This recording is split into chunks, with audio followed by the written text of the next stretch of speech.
Et voici la symétrie centrale, une vidéo où ça va faire des demi-tours. Commençons par découvrir les objectifs de la vidéo.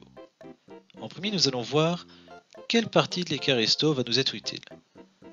Une fois que ce sera déterminé, qu'on saura quelle partie utiliser, nous verrons comment l'utiliser, afin de construire l'image d'une figure par une symétrie centrale. Une fois qu'on aura bien vu comment construire l'image de la figure, nous chercherons à retrouver l'élément caractéristique. J'ai ma figure, j'ai son image, et comment je fais pour retrouver le centre de symétrie.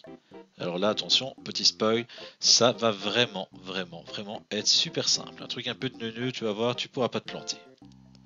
Allons-y.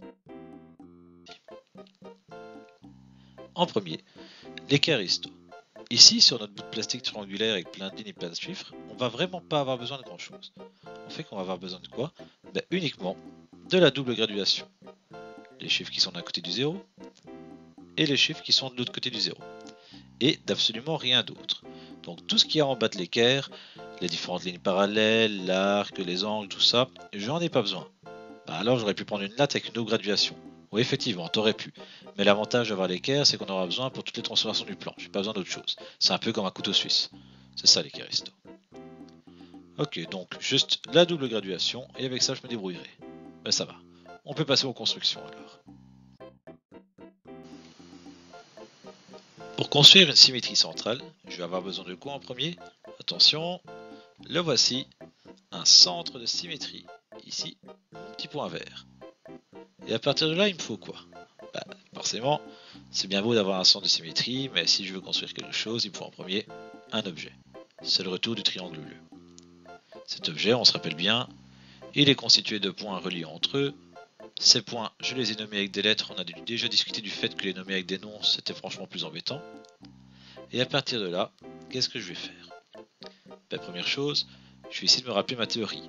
La théorie dans la vidéo avec la redécouverte transformation du plan, disponible sur Symbaloo, qui disait que tout point va à la même distance du centre, de l'autre côté du centre, sur une droite passant par le centre. Ça ressemblait fort à la symétrie orthogonale, c'est parce qu'on a dit sa petite sœur, c'est quasiment le même. Bon maintenant que je sais ce qu'il faut faire, il n'y a plus qu'à sortir les outils, le fameux couteau suisse en plastique là, l'équerre aristo. Je la prends et je vais mettre le 0 sur le centre de symétrie. Alors là, si j'avais pas peur d'abîmer ma feuille, d'abîmer mon équerre et d'abîmer le banc, je prendrais carrément une punaise ou un clou et je clouerais une bonne fois pour toutes le 0 sur le centre de symétrie. Bon, évidemment, ce serait pas très pratique pour travailler après pour d'autres transformations du plan, mais pour celle-là, ça réglerait la question. Parce que le 0, une fois qu'il est sur le centre de symétrie, il va plus en bouger. Plus du tout. On va tourner, il faut pouvoir faire pivoter l'équerre, mais le 0, il ne doit plus bouger du centre. J'insiste là-dessus parce que généralement, c'est là qu'il y a des fautes. Bon, maintenant que mon centre, mon 0, est bien sur mon centre, je fais pivoter l'équerre pour l'aligner sur un point. Voilà, on voit que A, il est situé à 6,9. Il n'y a plus qu'à l'envoyer à 6,9 de l'autre côté du centre. C'est indiqué dans les petites phrases. C'est parti. Ma droite qui passe par le centre, 6,9. Je place son image et je l'appelle A'. C'était pas bien chinois. Je fais pivoter mon équerre et je m'aligne sur le point B. Allons-y. Le point B est situé à 1,1. Je l'envoie de l'autre côté à 1,1 et je marque B'. Je fais à nouveau pivoter. Alors comme tu peux le voir, en fait la double graduation, il n'y a absolument aucune mesure là-dessus. Limite ça aurait pu être des dessins, des petits dessins animaux, des triangles, des carrés, on s'en fout. Il suffit de prendre une graduation d'un côté et d'envoyer à la même graduation de l'autre côté. Faut juste être bien observateur, c'est vraiment pas compliqué, il n'y a pas de maths là-dedans, il y a juste de l'observation. Bon, reprenons. C, il a 5,5, ma ligne passant par le centre, 5,5, et voilà C'. Ok, mes points sont reportés. Je peux enlever mon équerre, donc là, il faut enlever la punaise, le clou. C'est une image, tu vas pas réellement abîmer, mais bon.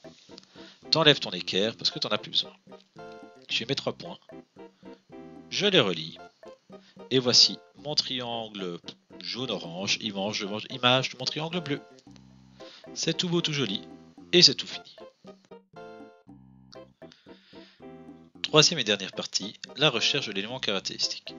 Je t'ai un peu spoilé l'affaire en te racontant que ça va être un truc de neuneux, que ça va être très très simple. Bah, tu vas voir, c'est le cas. Franchement, tu peux pas te planter dans la recherche de l'élément caractéristique de la symétrie centrale. D'ailleurs, si tu le fais, c'est limite si je penserais pas que tu te fous un peu de moi, ou alors en tout cas, je serais certain que t'as pas écouté la vidéo. Bon, alors j'ai besoin de quoi? Bah, j'ai besoin d'un objet, ici mon étoile bleue, de son image, ici mon étoile jaune. Je prends l'un des points de mon objet, voilà mon point A. Je repère l'image de ce point, le A', et je les relie. Et à partir de là, si je voulais m'amuser à mesurer, je sortirais ma latte et je pointerais le milieu. Et ce serait déjà terminé. Seulement là tu vas me dire c'est pas si neuneux que ça parce que le milieu pour commencer il faut pas se planter, en plus faut diviser par 2 et si c'est un nombre qui tombe pas juste genre 6,7, vas-y pour le diviser par 2. T'as raison, c'est vrai. C'est pour ça que je te dis que c'est un truc de neuneux parce qu'il y a encore un petit truc à faire, tu vas travailler un tout petit peu plus. Tu vas repérer un deuxième point, un point B, son image, un point B', tu les relis. Et là maintenant c'est fini, il n'y a pas de mesure à faire. Tu vois l'endroit où les deux lignes se croisent? Eh ben c'est là qu'il est ton centre, c'est tout. J'ai pas de division à faire, j'ai pas de mesure à faire, j'ai qu'à relier un point et son image, relier un second point et son image, et là où ça se croise, c'est là qu'est mon centre de symétrie. Il n'y a absolument rien d'autre à faire, tu peux pas te planter, tu sais pas faire de fausses manœuvres en divisant ou en mesurant parce que tu dois pas diviser ou pas mesurer. Tarak, franchement on a fait plus compliqué en géométrie. J'ai pas besoin de te dire qu'il y a des médiatrices ce genre de choses parce que c'est pas le cas ici, il y a que dalle. Voilà, un point, son image, un autre point, son image, un croisement, je mets mon centre de symétrie et je referme mon cours. Félicitations, tu es arrivé au bout de cette vidéo. J'espère que tu as plus ou moins tout compris, si c'est pas le cas, n'hésite pas à te repasser la vidéo, et si ça va toujours pas, tu lèves la main, et comme d'habitude, je viens t'aider.